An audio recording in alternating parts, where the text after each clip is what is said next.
आदाब। आप सुन रहे हैं मेरे यानी अदनान के साथ ऑब्जर्वर पोस्ट पर खबरनामा।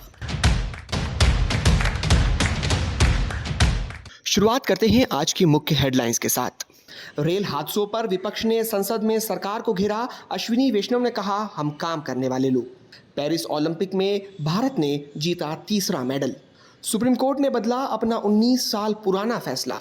एससी रिजर्वेशन में कोटे को मिली मंजूरी। श्री कृष्ण जन्मभूमि केस में मुस्लिम पक्ष की याचिका हाईकोर्ट ने की खारिज।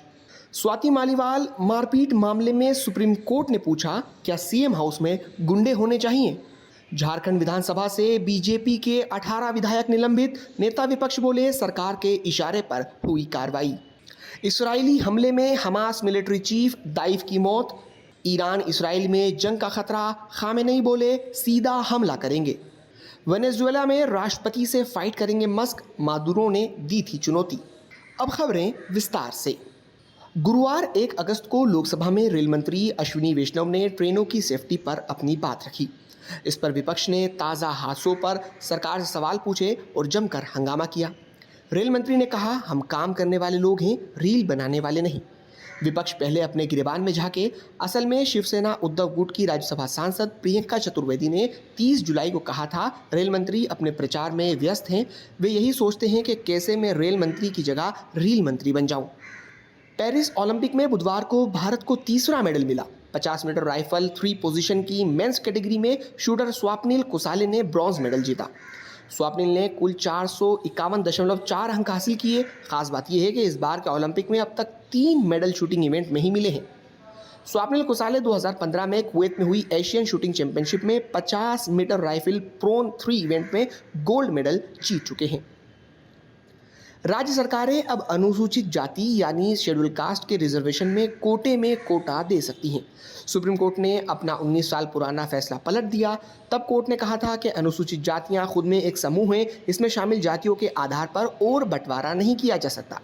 राज्य सरकारें अब राज्यों में अनुसूचित जातियों में शामिल अन्य जातियों को भी कोटा दे सकेंगी। यानी अनुसूचित जातियों की जो जातियां वंचित रह गई हैं, उनके लिए कोटा बनाकर उन्हें आरक्षण दिया जा सकेगा। मथुरा में श्री कृष्ण जन्मभूमि शाही ईदगाह विवाद मामले में हाईकोर्ट ने मुस्लिम पक्ष की याचिका खारिज कर दी। बुधवार को इलाहाबाद हाईकोर्ट ने यह फैसला सुनाया। हाईकोर्ट ने कहा कि हिंदू पक्ष की ओर से दायर 18 याचिकाएं एक साथ सुनी जाएंगी। हिंदू पक्ष की ओर से यह दावा करते हुए याचिकाएं दायर की गई थी कि शाही ईदगाह का 2.5 एकड़ का एरिया मस्जिद नहीं है, वह भगवान कृष्ण का गर्भगृह है।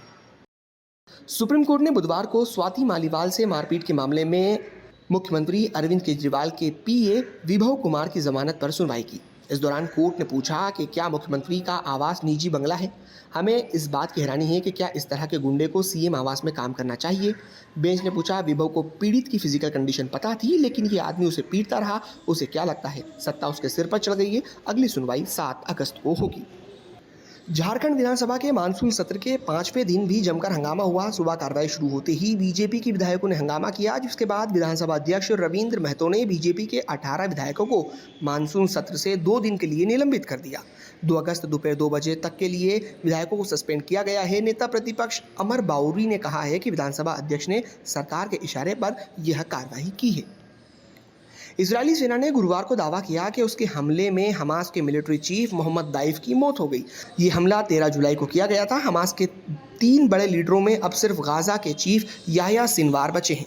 एक दिन पहले ही पॉलिटिकल चीफ इस्माइल हानिये की तेहरान में हत्या की गई थी। हमास चीफ हानिये की बुधवार 31 जुलाई को तेहरान में एयर स्ट्राइक में हुई हत्या के बाद ईरान और इजराइल में जंग का खतरा बढ़ गया है। ईरान के सुप्रीम लीडर आयतुल्लाह खामेनेई ने कहा है कि वे हानिये की मौत का बदला लेंगे और इजराइल पर सीधा हमला करेंगे। वहीं इजराइल के पीएम नेतन्याहू ने राष्ट्र के नाम संबोधन में कहा कि इजराइल के लिए आने वाले दिन मुश्किल भरे हो सकते हैं, लेकिन हम हर चुनौती का सामना करने के लिए तैयार हैं। वेनेजुएला के राष्ट्रपति निकोलस मादुरो ने टेस्ला के सीईओ को नेशनल टेलीविजन पर आकर सामने से लड़ने की चुनौती दी थी, जिसे मस्क ने स्वीकार कर लिया। मस्क ने कहा कि अगर मादुरो ये लड़ाई हार गए तो उन्हें रिजाइन करना होगा, और अगर वे जीत गए तो मैं उन्हें मंगल ग्रह की फ्री में शेयर कराऊंगा। मस्क कई दिनों से सोशल मीडिया पर वेनेजुएला में चुनावी धांधली का आरोप लगाकर निकोलस मादुरो की आलोचना कर रहे हैं।